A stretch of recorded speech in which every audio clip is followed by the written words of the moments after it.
Sword of Coming, episode 128. Untuk melihat video selengkapnya, sahabat bisa kunjungi playlist yang telah Sabta Novel sediakan. Yuk mari, kita berimajinasi bersama dan masuk ke alur ceritanya.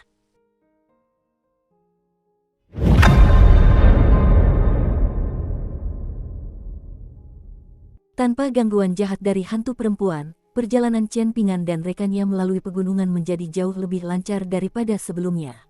Ada jalan setapak di jurang yang mengarah langsung ke kediaman hantu perempuan. Jalan setapak ini seharusnya cukup lebar untuk dilalui dua kereta kuda berdampingan, tetapi kini sudah dipenuhi rumput liar dan diselimuti kabut dingin. Meski begitu, ini masih jauh lebih baik daripada jalan setapak yang mereka lalui setelah menggunakan jimat penghancur penghalang untuk meninggalkan jalan menuju dunia bawah. Itu adalah jalan setapak di mana Chen Pingan perlu menggunakan jimat keberuntungan untuk perlahan-lahan membersihkan vegetasi agar dapat membuka jalan ke depan. Pria yang disebut oleh hantu perempuan sebagai pedang abadi duniawi itu tidak berbicara setelah tiba-tiba bergabung dengan kelompok mereka. Sebaliknya, pedang abadi dari panggung ilahi kuil angin dan salju itu memegang tali kekang keledai putihnya dengan satu tangan dan memegang gagang pedangnya dengan tangan lainnya sambil berjalan dengan mata tertutup. Sementara itu, pikirannya melayang ke suatu tempat yang jauh. Jika ada jurang pemisah antara 5 tingkat bawah dan 5 tingkat tengah, maka tak diragukan lagi terdapat jarak antara langit dan bumi antara tingkat ke-10 dan ke-11. Meskipun para pemurniki tingkat ke-10 dihormati sebagai pilar-pilar terhormat di kerajaan dan bangsa fana, mereka tetap perlu berkultivasi dalam keheningan dan pengasingan selama puluhan atau bahkan ratusan tahun. Barulah setelah itu mereka dapat memasuki gerakan keheningan ekstrim melahirkan. Ini adalah kondisi yang memungkinkan mereka untuk maju ke tingkat ke-11. Namun, di antara para pemurniki yang meninggalkan klan dan sekte mereka setelah memasuki kondisi ini, banyak yang akhirnya gagal naik ke tingkat ke-11. Jika demikian, mereka akan kembali ke klan dan sekte mereka untuk terus berkultivasi dalam pengasingan. Wei Jin diam-diam berhenti berlatih teknik pernapasan unik kuil angin salju. Ia membuka mata dan berbalik untuk mengamati anak-anak yang akrab dengan A Liang. Namun, sebagian besar perhatiannya masih terfokus pada upacara peringatan di kuil angin salju. Ia masih belum bisa melepaskan diri. Sudah bertahun-tahun sejak terakhir kali ia mengunjungi makam gurunya dan mempersembahkan anggur kepadanya. Setelah mendengar cerita-cerita bohong dari A Liang, Wei Jin kini ingin sekali mengunjungi Gunung Stalaktit, gunung yang terletak di perbatasan antara dua dunia. Ia bahkan lebih ingin mengunjungi tembok kota itu, tembok besar tempat para pendekar pedang abadi yang tak terhitung jumlahnya berdiri. Wei Jin menghela napas, merasa sepertinya dia belum bertarung sepenuh hati saat itu. Jika tubuh fisiknya sudah stabil dan menyatu sempurna dengan niat pedangnya saat ia berdiri di bawah plakat Angin Mulia Air Indah, saat itu, maka serangan pedang terakhirnya terhadap pendekar pedang dari Sekte Mohis tidak akan mengandung cacat apapun. Dengan kata lain, pendekar pedang muda dari Sekte Mohis itu perlu menghunus pedangnya lebih dari 1 inci. Bahkan, ia perlu menghunusnya setidaknya setengah. Li Huai sangat penasaran saat menatap tatapan kosong sang dewa berbaju putih. Di saat yang sama, ia juga merasa sangat kecewa. Betapa hebatnya jika A Liang hadir. Li Huai ingin menepuk bahu A Liang dan mengatakan kepadanya bahwa inilah definisi pendekar pedang yang kuat dan bahwa ia masih jauh dari kata sempurna. Ia ingin memberitahu A Liang untuk belajar dari Wei Jin. Lagi pula, lihat saja bagaimana Wei Jin tiba. Pedangnya telah tiba di hadapannya, dan ki pedang telah menyelimuti jubah putihnya. Setelah itu, ia menghajar wanita hantu jahat itu hingga ia mulai menangis memanggil ibunya. Seberapa menakjubkan dan mengesankankah ini? Apakah ini sesuatu yang bisa dicapai A Liang, yang suka memakai topi bambu dan berjalan di samping sungai bersama keledai putih? Lin Soyi memperhatikan Wei Jin sedang mengamati mereka. Namun, ia juga memperhatikan bahwa pendekar pedang dari kuil angin dan salju itu sedang asyik memikirkan hal lain. Pemuda yang menyendiri itu diam-diam merapikan rak bukunya dan mulai merenungkan kultivasinya sendiri. Pikiran Lin Soyi terasa berat setelah menyaksikan kemampuan mistis tak terduga dari hantu perempuan itu dan menyaksikan pertukaran kekuatan dewa antara dua pendekar pedang sakti itu. Jalan yang panjang dan sulit masih terbentang di hadapannya. Basis kultivasinya yang minim saat ini bahkan tidak cukup untuk menerima serangan biasa dari mereka. Wei Jin mengalihkan pandangannya yang melayang sebelum berhenti dan mengambil sebuah tablet giok halus dari lengan bajunya. Ia tersenyum dan berkata jujur, aku tidak bisa menemani kalian anak-anak sampai ke Yefu Pass. Aku harus segera pergi ke Jewel Small World dan menggunakan platform pembunuh naga di sana untuk mengasah High Radiance dan pedang terbangku yang terikat. Aku harus mempersiapkan perjalananku ke Gunung Stalaktit nanti.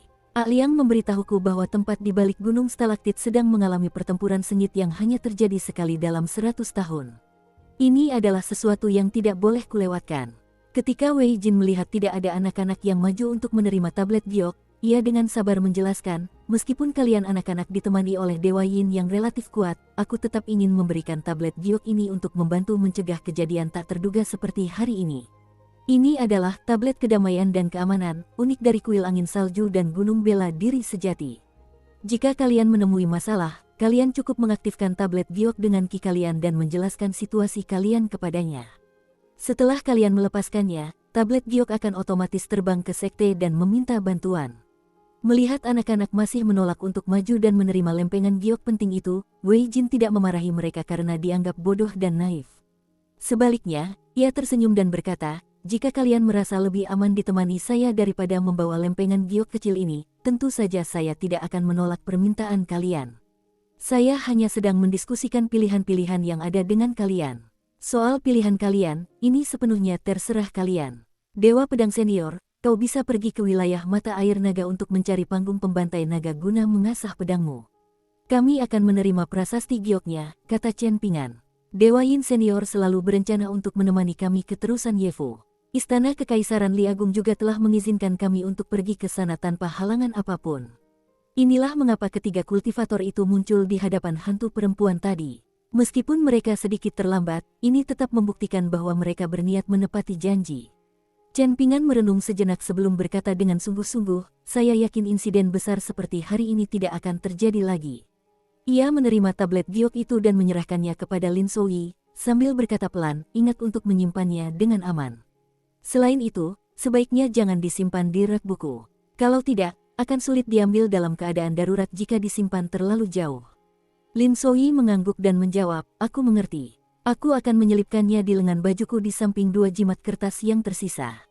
Wei Jin tersenyum penuh arti. Ia sedikit terkejut dengan sikap Chen Pingan yang masuk akal. Sebenarnya, Wei Jin sedikit bingung dengan posisinya sebagai pemimpin saat itu.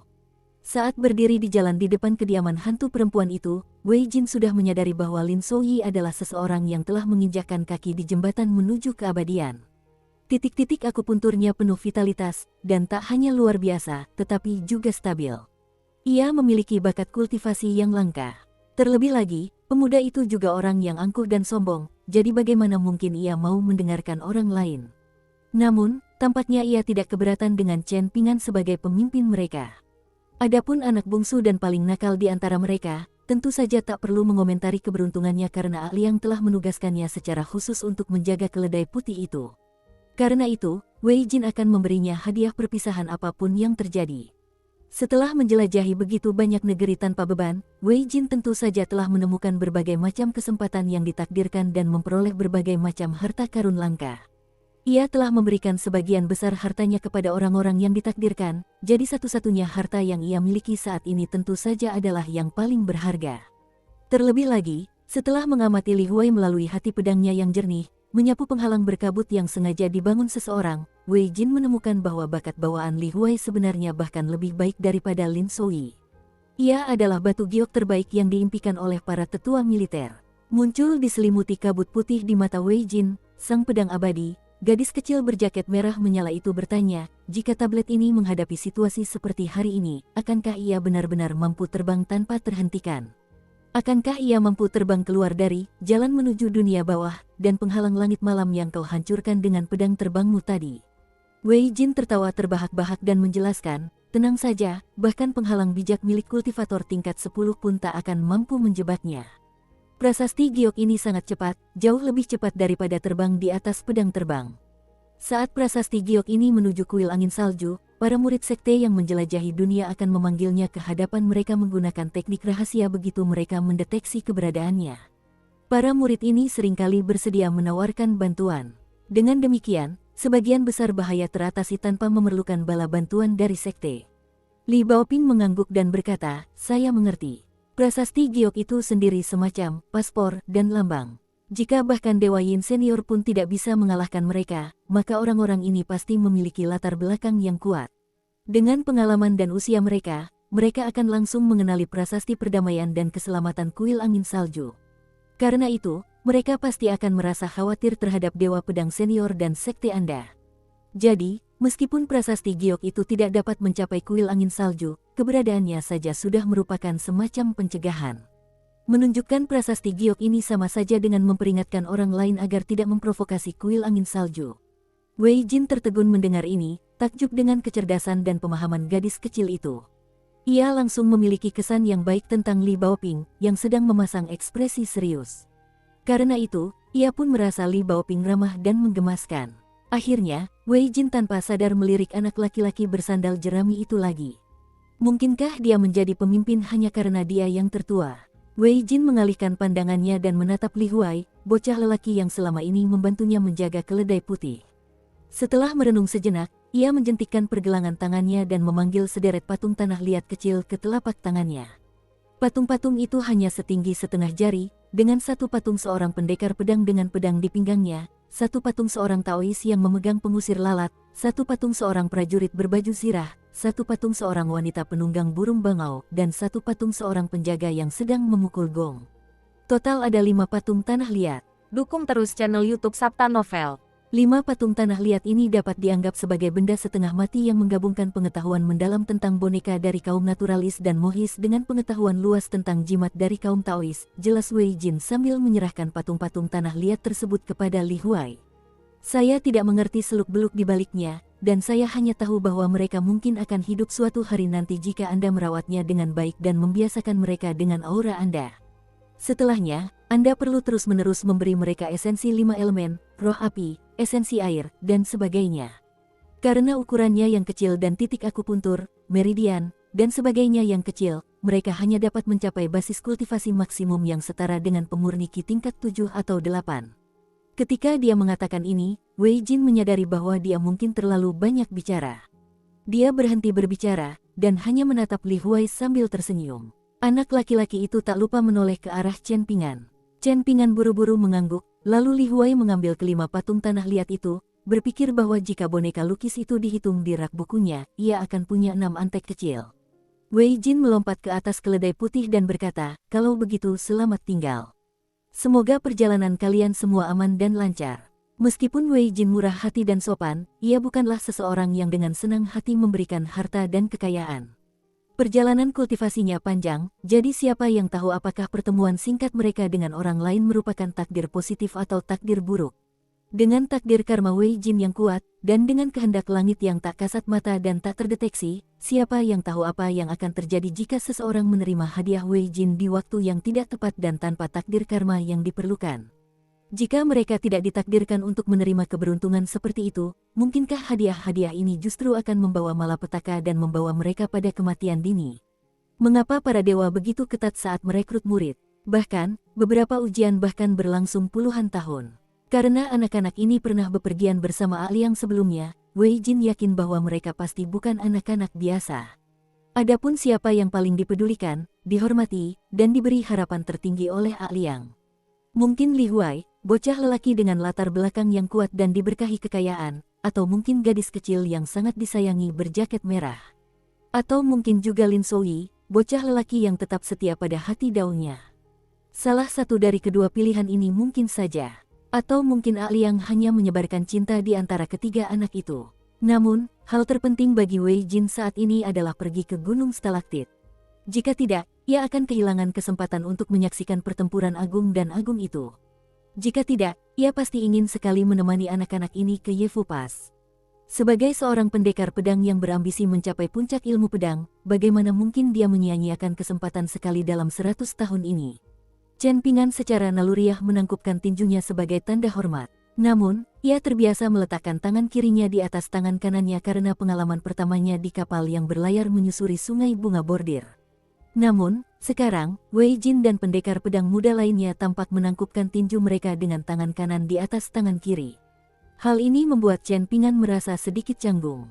Khawatir melanggar aturan tertentu, Chen Pingan buru-buru mengubah posisi tangannya.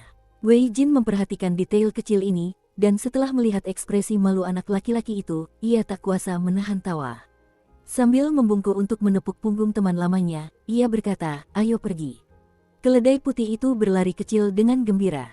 Namun, setelah beberapa langkah, Tiba-tiba ia berbalik dan berlari kembali ke Chen Ping'an, lalu menyenggol wajah anak laki-laki itu. Baru setelah itu ia memulai perjalanan panjang bersama pemiliknya. Meskipun Li Huai yang bertanggung jawab merawat keledai itu, bagaimana mungkin anak kecil itu memiliki kesabaran dan tekad untuk melakukannya? Kalau bukan Chen Ping'an yang diam-diam memberinya makan, membersihkan hidungnya, dan mengusir nyamuk serta lalat. Chen Ping'an tersenyum dan melambaikan tangan kepada keledai putih itu. Pendekar berbaju putih itu terkekeh kaget. Ia bersandar dan melompat-lompat mengikuti irama keledainya. Oke doke, ternyata hubungan pedang abadi duniawi ini dengan orang lain bahkan lebih rendah daripada hubungan rekan lamanya. Langit dan bumi menjadi gersang, kesuraman dan kehancuran meliputi segalanya. Seolah-olah hanya tersisa satu dinding antara langit dan bumi. Dinding ini membentang tak terkira panjangnya dan menjulang tinggi tak terbayangkan. Bahkan ketika melihat dari jarak 50 km ke selatan, orang masih dapat melihat dengan jelas 18 karakter besar yang tampaknya diukir menggunakan ki pedang. Dilihat dari fakta ini, orang dapat membayangkan betapa besarnya karakter-karakter itu, dan betapa tingginya tembok besar itu. Kekuatan Dao, keagungan agung, tanah barat, tanah terbatas kolam guntur, ki pedang abadi, Ki, Dong, Chen, Garang. Beberapa ratus kilometer di selatan tembok besar, suara trompet tiba-tiba menggelegar di udara seakan-akan ingin menghancurkan atap langit dan bumi. Bayangan gelap yang tak terhitung jumlahnya berkumpul di tengah kerumunan yang padat. Setelah bunyi klakson, titik-titik api mulai muncul, yang akhirnya berubah menjadi lembaran cahaya yang berkelap-kelip.